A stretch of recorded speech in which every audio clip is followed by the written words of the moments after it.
really annoyed. The things that were taken out of the pyramid, they weren't supposed to be taken out of it because that was what was representing Earth. And they took out what was representing Earth. It never should have been discovered. It should have been a hidden secret for the universe. But no. They didn't manage that. Even the pyramids, there's only a few places that are still smooth where they didn't chip it out. But they are so smooth. They're like so smooth still after thousands and thousands of years. And they still would have been like that a million years from now if no one had touched them. And if they still had the right resonance and the right shape at the right time, they still would have been like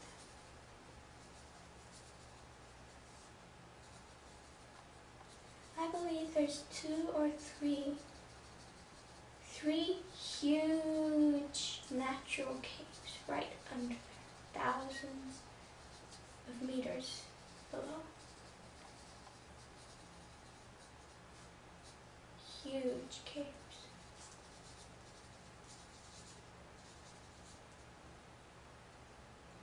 And this kind of, well, yeah. If you want to ruin something, to wipe out what it was representing, you have to cut out the eyes.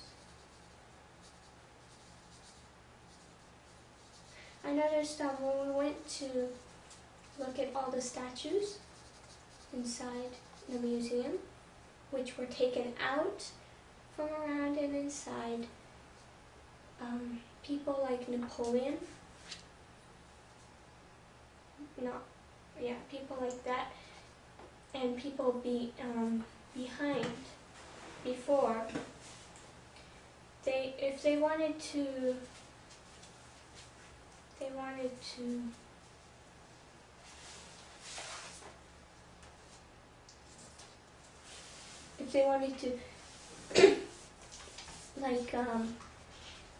there's some people who came and they didn't want those statues around. People also, when the pyramids, when the pharaohs were still alive, people even then, if they didn't like this person or that one, they went to the statues and they cut out their eyes. And then it would be ruined. Because the eyes represent everything, as well as the hands. The hands and the eyes are most crucial.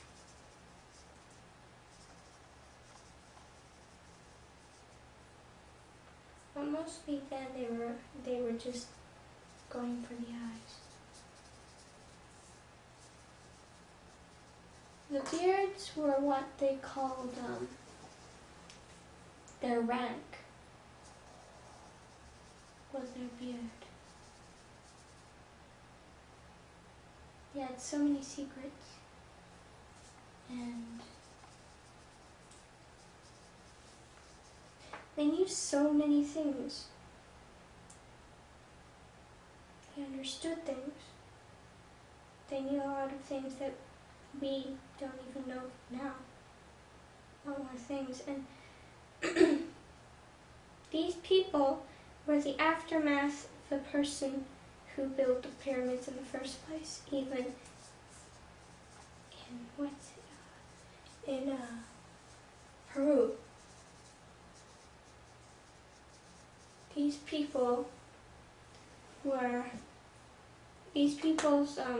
grandfathers, grandmothers were affected by the person who came, and that person had immense power. He affected them all. He made them into one mind. He made his own people. He created his own people. using what he had, the way of speaking. These people also, when he died, he put some of himself into his people. So when he died, his people knew what to do and what to hide and what to make. And they still have a huge, still have tons and tons of things that are hidden. Secrets forever.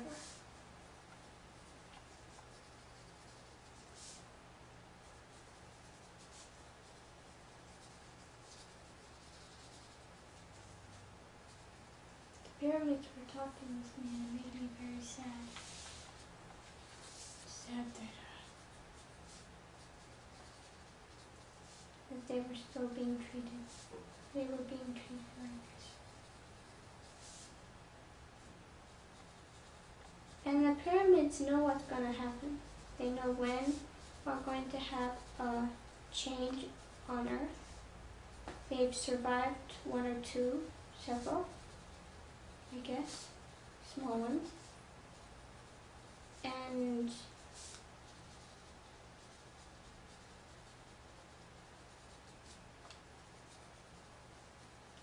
they kind of have what they were built was like in Japan. They have those old temples, which in earthquakes never fall down. Mm-hmm. Those people, I think, kind of got that idea from the Chinese, who got it from, they were using the Silk Road for information.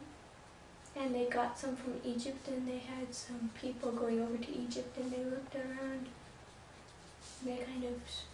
They used that information in China. And that building, that way, that energy originally came from, the idea came from Egypt, where it was used thousands of years before they even started. In China and other places. The Turks also were connected in an underground sort of way to the Egyptians. After the pharaohs, or just as they were dying, as the last pharaohs died, they took up the same role with Turkey. They had huge cities under there.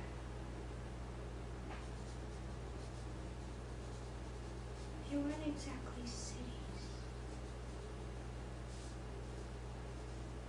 And in the Nile they held a monster.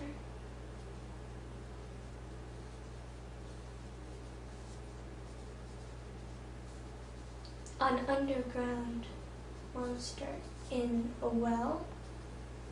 Inside of a pool underground,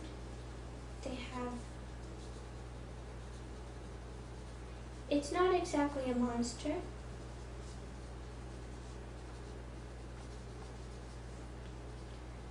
but they had this creature that it didn't exactly have a shape, but it did have a shape. And I saw it. It was immense. I was floating on the river. That really loud band under me. On deck, and I was looking into the water, and I saw it. Its long, scaly body going under the ship.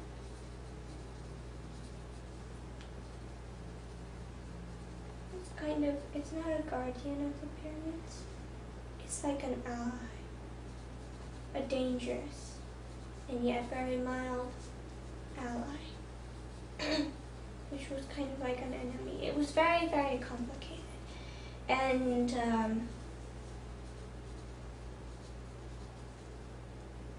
that's one reason the ships were there.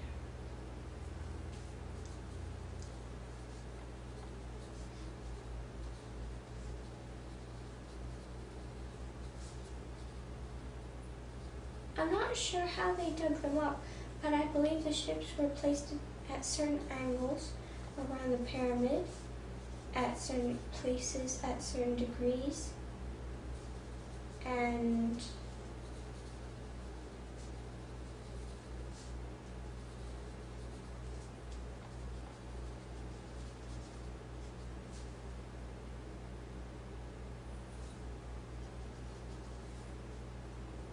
it wasn't to protect.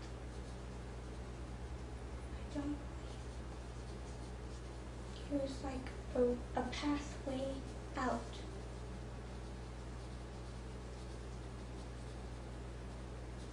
And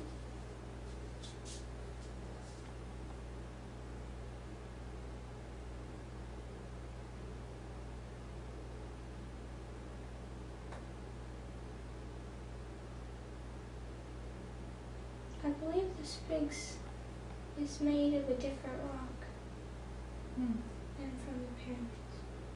I think it's a different color. Really? I think so. Maybe, yeah.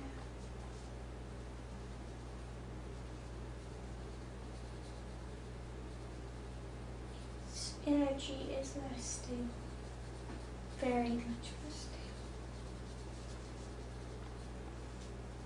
The pyramids, they are like, they're invincible. They are, I mean, they shouldn't have been broken into, but they're like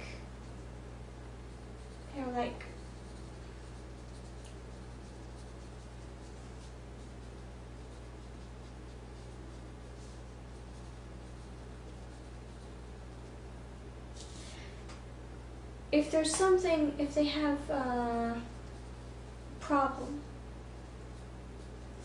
the pyramids, they will turn themselves